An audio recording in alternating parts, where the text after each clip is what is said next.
Okay, we've got a problem where the platter doesn't rotate when we turn it on.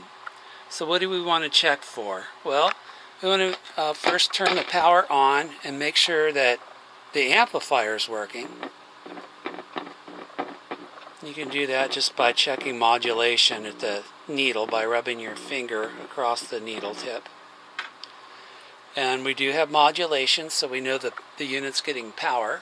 Next, we want to remove the platter, but before we do, we want to make sure that we're in the off position and that the speed size selector is in manual.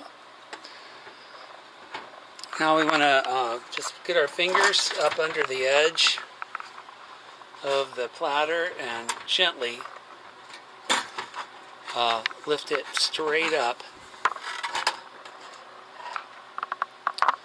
like so. We want to check and make sure that the spindle bearing is not stuck to the bottom down here. It is right there, and sometimes it sticks to the bottom of the platter when we remove it, and then it rolls onto the floor and we can't find it. So make sure that the spindle bearing is down in there, just a washer essentially. Then when we turn on the unit, we can watch the mechanism move.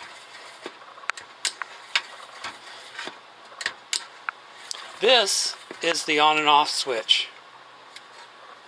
It's normally closed when it's in the off position, and when we open it up, it rises and provides power to the motor.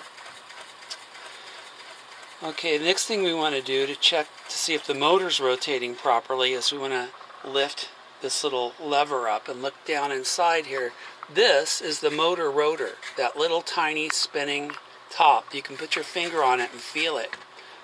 This is the horizontal, flat, large disc, and it makes contact with the motor's rotor and rotates. Okay, let's take that's all you can check on the top. There is a spring that pushes this up into the chassis, and you want to make sure that it's down a little bit so it's not getting friction from being pressed into the chassis top there. And you'll see it rotate. If the motor rotor is not rotating when you feel it, then the motor is not getting power. There's a spring on the bottom that pushes this rotor into the flat rotating disc. And sometimes that spring comes off or becomes ajar, and there's not tension to press the motor rotor into the flat disc. Okay, next we want to look at the bottom. If the motor's not rotating and it's not getting power when we put our finger on it here, next we've got to make sure that the controls are in the off position and in manual, and we're going to turn the record player over.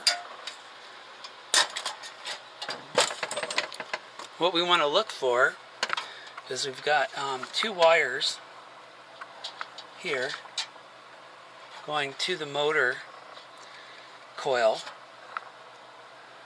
and then two more wires over here that provide power to the coil. These blue ones are, I believe those two are the engagement solenoid low voltage output wires, and the white wires here, no, it's the other way around. These are the motor rotor, motor coil, and these white wires over here, you see the small coil over here is the coil that provides low voltage to the engagement solenoid down here. So check, make sure all those wires are in place.